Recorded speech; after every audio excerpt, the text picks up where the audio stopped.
sciences politiques à l'Université Gaston Berger de Saint-Louis. Donc cet ouvrage est une présentation, un ouvrage qui présente la science politique comme discipline universitaire.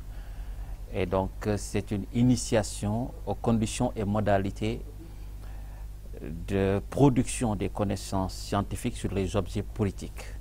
Donc cet ouvrage revisite les concepts structurants du politique et de la politique, mais aussi insiste sur les principaux objets de la science politique. Cet ouvrage aussi aborde les difficultés et obstacles que rencontrent les chercheurs au moment de chercher à produire des connaissances scientifiques sur ces objets politiques. Donc l'objectif, c'est de mettre à la disposition des étudiants et de tous ceux qui s'intéressent à la politique un outil de travail, des grilles qui leur permettent de décrypter la vie politique. Donc raison pour laquelle on aborde à travers 8 chapitres dans cet ouvrage ces notions qu'on peut qualifier de fondamentales. Qu'est-ce que c'est que le politique? Qu'est-ce que c'est que la politique? Mais aussi qu'est-ce que c'est que la politisation?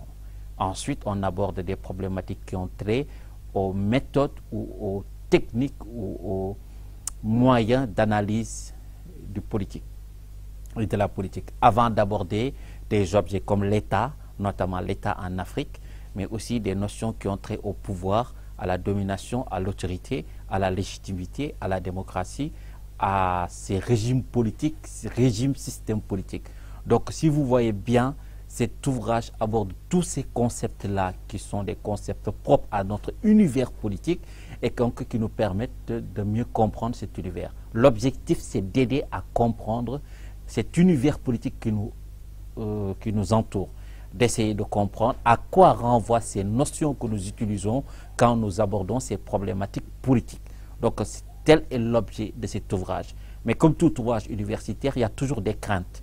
La crainte est de voir que cet ouvrage est peut-être hermétique et ne permet pas d'appréhender certaines problématiques parce que ouvrage réservé éventuellement à un public connaisseur d'universitaires. Tel n'est pas le cas. Cet ouvrage essaie d'aborder de manière, je ne dirais pas simpliste, mais avec une rhétorique de la simplicité, un certain nombre de concepts structurants du politique et de la politique pour permettre de comprendre cet univers. Donc voilà l'objectif de cet ouvrage qui, je pense, pourrait être un outil de travail indispensable, non seulement aux politistes, aux étudiants qui sont inscrits en sciences politiques, mais aussi aux juristes, mais à tous ceux qui s'intéressent à la vie politique. Ça peut être un outil de travail, on va dire un manuel entre les mains qui leur permettra, en tout cas, de mieux comprendre les faits et phénomènes politiques.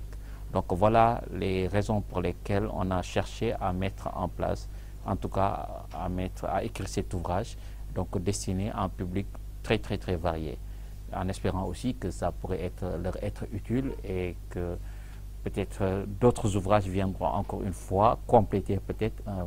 Là, on vient de poser un premier pas. Si vous regardez bien, en France, aux États-Unis, il y a des centaines d'ouvrages intitulés « Introduction à la science politique ». Et j'avais pensé qu'il nous fallait ici, au Sénégal et peut-être en Afrique, un ouvrage qui s'intéresse à la science politique, un cours d'introduction à la science politique qui pouvait s'intéresser à ces problématiques-là.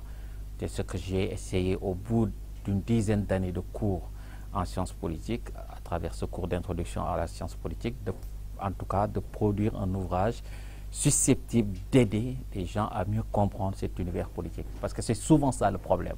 On manipule souvent des concepts qu'on ne maîtrise pas. Qu'est-ce que c'est que la légitimité? C'est quoi l'autorité? C'est quoi le pouvoir? C'est quoi la domination? Et souvent, il y a une confusion qui s'établit et qui ne permet pas de mieux comprendre ces concepts et cet univers et ces réalités politiques très complexes. Parce que nous avons une familiarité avec l'objet politique, mais cette familiarité n'est pas synonyme de compréhension de ces phénomènes-là que nous abordons et que nous rencontrons. Voilà.